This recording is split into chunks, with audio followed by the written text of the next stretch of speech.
checks were stopping. She was locked out while she was gone. I don't mind. I ain't been up here in a while.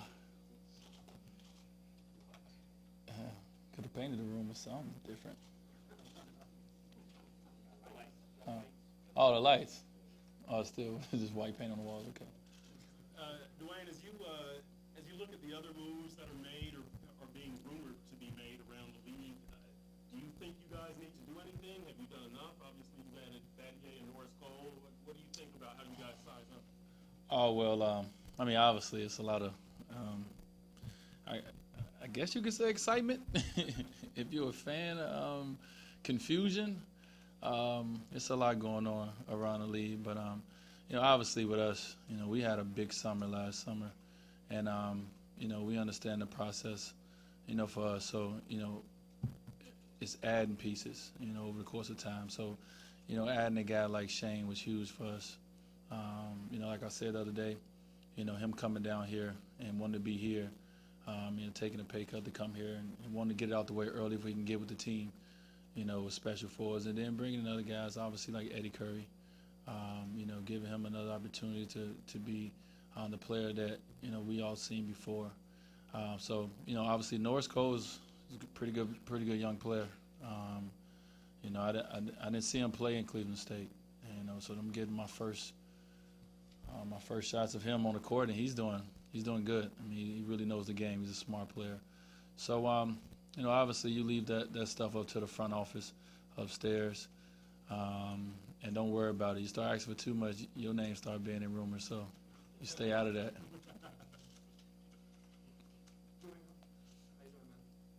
Good.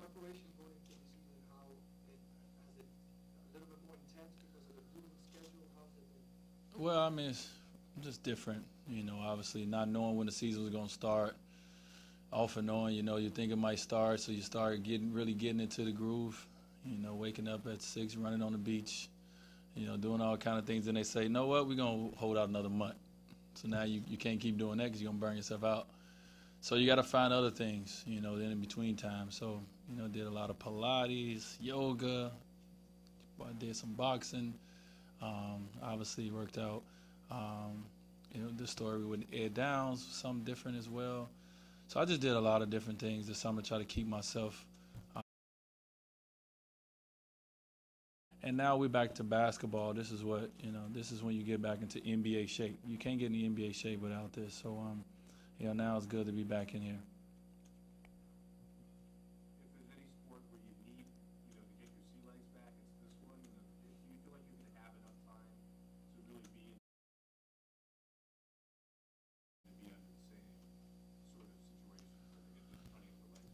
Yeah, you're going to go through, everybody's going to be in that same situation. If it's not on Christmas Day, it eventually come. It's going to come a time during the year where everyone is going to have to, get their normally say second wind, but second legs. So, we all starting at the same. No one has an advantage over anyone else. We all had the same all season. We could have did whatever we wanted to or what we didn't. And, we started training camp on the same day. So, there's no advantages when it comes to that. And, we're just trying to do our best, and our coaching staff is trying to do their best to make sure that that we're in shape and we're able to play the style of play that we want to play on both ends of the floor, but also that we're healthy. And that's the biggest thing. Obviously we've seen a lot in football early on when those guys would come back in the training camp. So a lot of guys going out with injuries, and you want your team on the court, as much as possible on the field for them. So I think our coaching staff has been doing a good job these first few days of trying to, manage, us to be in shape but also be healthy. When you look at what's going on right now, is there a moment where you kind of wondering what the lockout is all about? When Kobe's unhappy about Phil Mario and the whole CP3 mess, and there's still teams that don't have enough guys to play 5-on-5 because of problems right now in camp. I mean, Yeah, and balance. Did we get any closer to that? yeah, no, obviously, yeah, I'm just like the regular fan out there, just like you guys, you do wonder why stuff happen, and we look at it and say, why did the lockout happen? I don't see it helping right now. Maybe in a few years we all look back and see why this lockout happened, but right now it's not showing its face at all. So, You know, like I said, at the time, it was very unfortunate that it happened. You know, we wanted to be out here playing basketball. At the end of the day, you got players around the league who take less money to go places, then they're going to go there. The competitive balance thing is a pie in the sky type of ask. And, you know, like we said, we knew that that's impossible in a sense. You know, especially when you got players willing to take less money to be happy and to have the way of life that they want to live. And that's what you have. Dwayne, kind of on that, is the league shifting now as far as how you build a team? And is it that if you have a superstar player, you have a lot better chance of attracting other superstar players? Is that what the lesson of the last couple of summers, last offseason?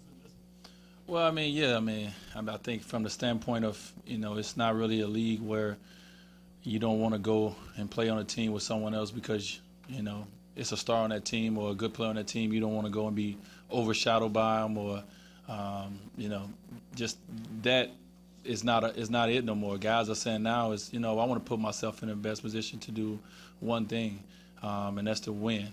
And it's not easy in this league to win championships. So everyone want to put themselves in a position. Obviously, playing with another quote-unquote superstar obviously helps that.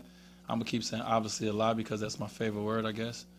But it helps that. So, you know, it's just what the game is. The game changes over the course of time, and whenever it happens, it's always weird to people because people are not used to change. But this is what a game of basketball is today, where guys don't mind, like I said, taking less money. Don't mind, you know, possibility of not getting as many headlines, you know, as they getting before. You know, guys are trying to get together and trying to win championships, and that's what it's all about, I guess. Is that message lost on people? I mean, when you know, you mentioned you guys were criticized last year taking less money. Batty took less money. Bibby took less money. Gave up here. Is that message getting through to the public, or that you guys are willing to take less money because they want to win? I don't know. I don't know if it's getting through or not. It's really not our concern. I mean, we don't take less money for the message to get through to the public.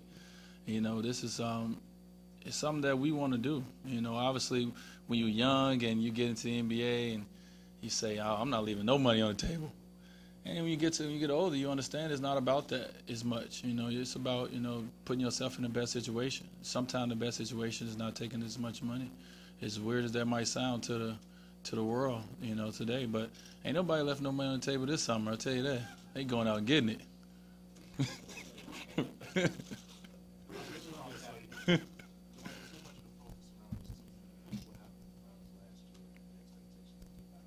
Yeah.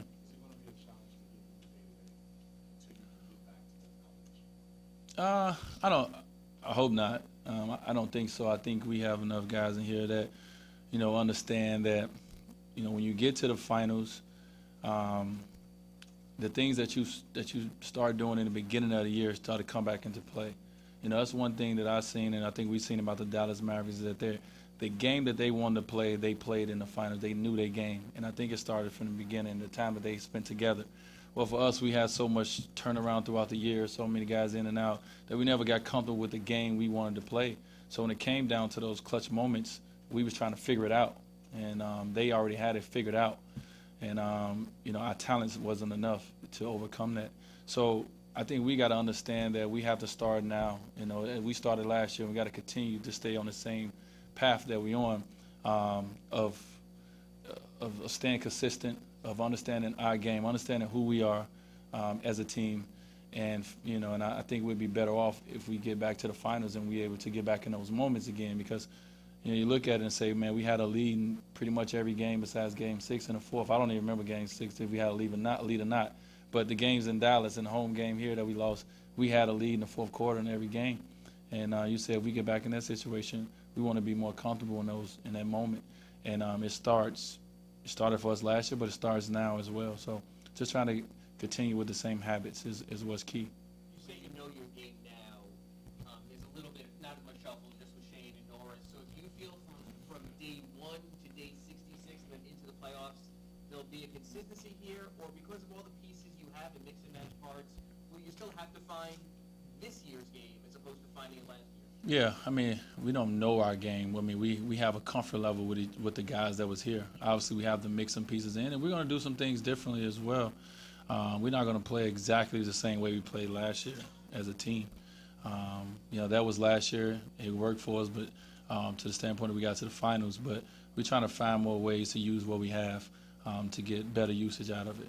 Our coaches have done a great job, I think, so far over the summer of watching so much film to see where they can better utilize our talents and try to go out on the court and do that. So I think you guys will see a little different, way of offense and things that the Miami Heat do that probably speak more to our personnel more so than the system.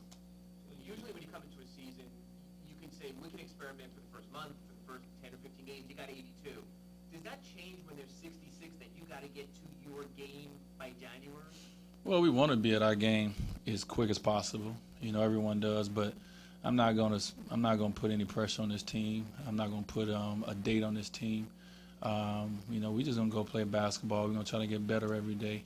Now, on the court, away from the court, I think we have the right mix of guys. I think we got veteran guys here that understands that. And just like last year, we had no issues, we had no problems. Everybody had one goal in mind, and we set out to try to do that and came up short. But it's the same mentality this year. The new guys, we bring them right in and along and let them know what we're trying to accomplish here in Miami, and they're falling right in place. When you talk about comfort as a team, yourself, you talked last season a little bit about trying to find your own game, exactly how you want to play with this group. Do you think you will be able to enter this season without having to think about any of that stuff again and just play, just because you've been through it with most of these guys? Yeah, I mean, it'll be totally different than last year, obviously. Me missing the whole preseason last year didn't help at all. Me and Brian last year. It was something there with us trying to see how can we figure it out? How can we do it with two guys that's used to dominating the ball? And we had to figure that all out on the fly. It was nothing that we can really, like when me missing preseason, there was no way we can really make the mistakes, but we had to do it right in front of everybody in Boston, first game. But we've done that. I think we've proven, and as much as people still have their doubts, I think we've proven that we are willing to play together and we can play together as well as the rest of our teammates. So from that standpoint, I think we'll be fine. And I'll be fine, with my game, and I know what I'm here to do. LeBron is a great all-around player. I'm a good all-around player. His job probably is to pass a little more than me.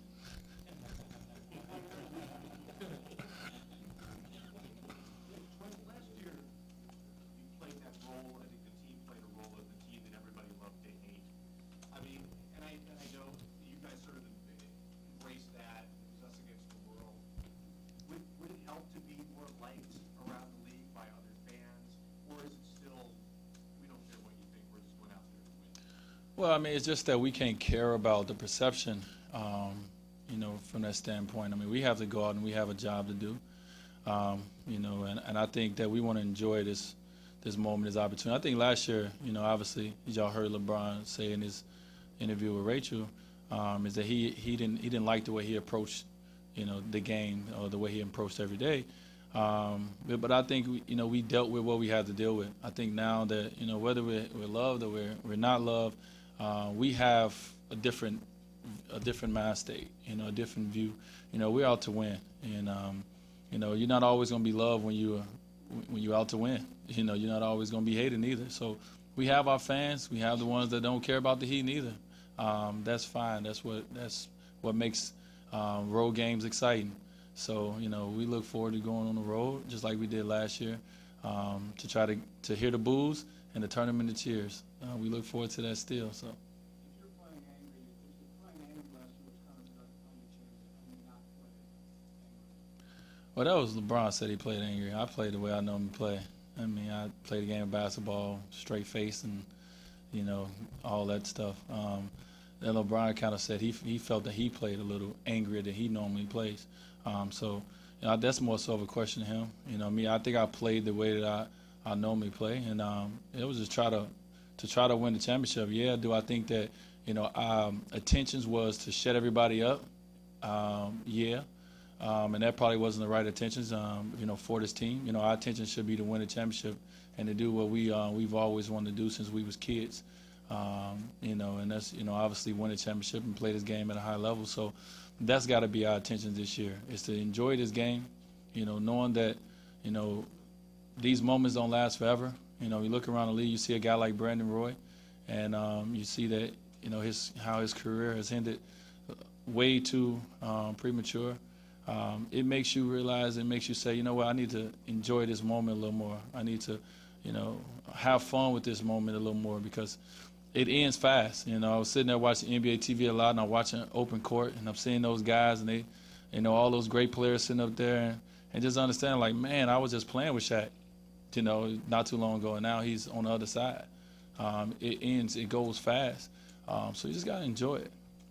Is it a situation where it's sort of title or bust, and there's been talk, if this isn't a championship season, that this may be the last year for the Big Three? Is that anything that you're concerned with? No concern of mine with that last statement about being the last year of the Big Three. I'm not really concerned about that.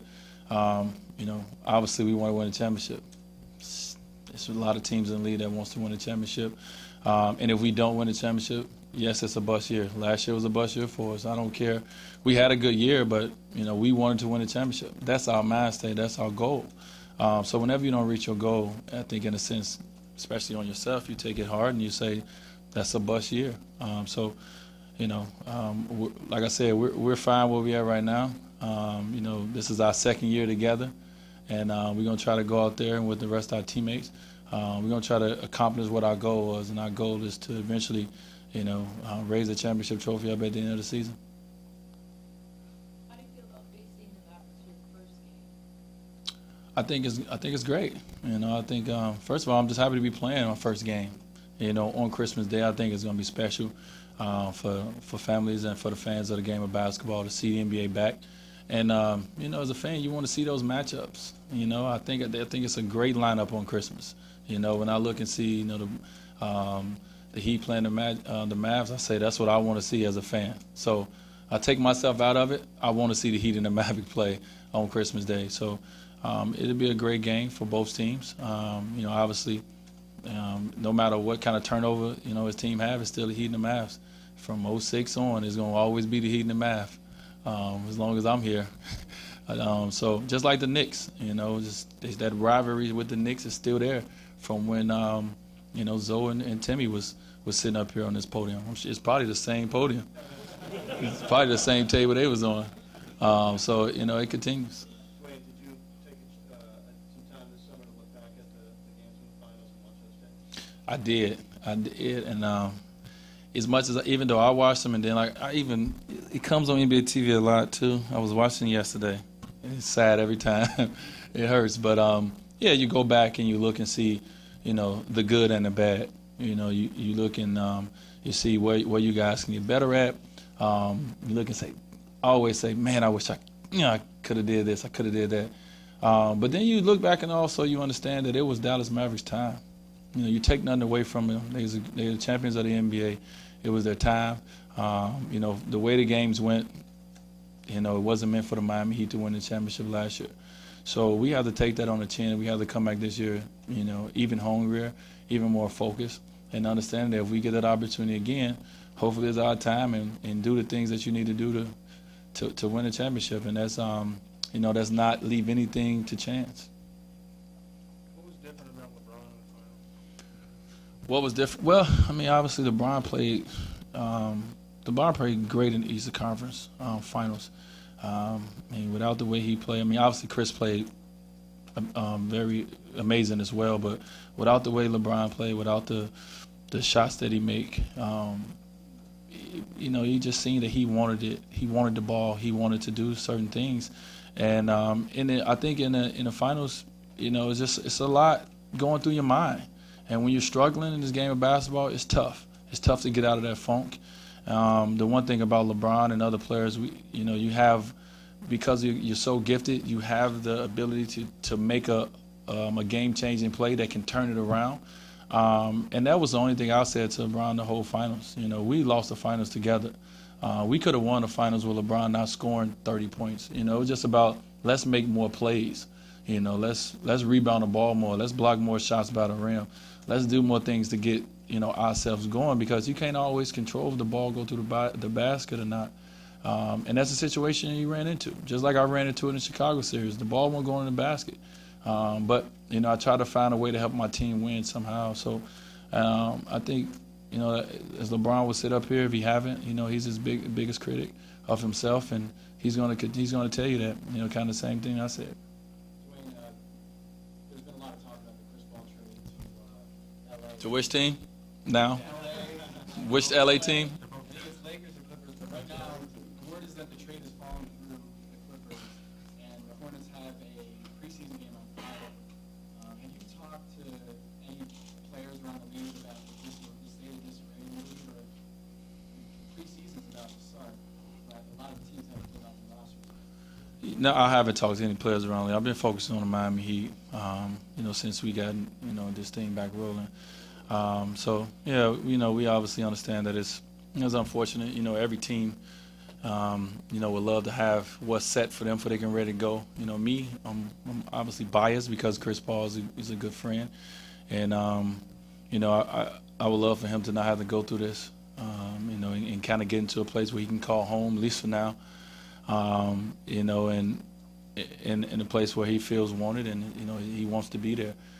So it's very unfortunate. Obviously, he's not the only player around the league. There's so many players going through it. So many free agents that's not signed yet. You know, but this is what with the lockout, this is what happens. So, you know, we just ask our fans to bear with us. You know, bear with, you know, the players and this season, and eventually we will get to the point where we forget all about this, and we will be in the middle of the season, and we'll be talking about other things. So just to all our fans, just bear with us. Thank you. Thank you, guys.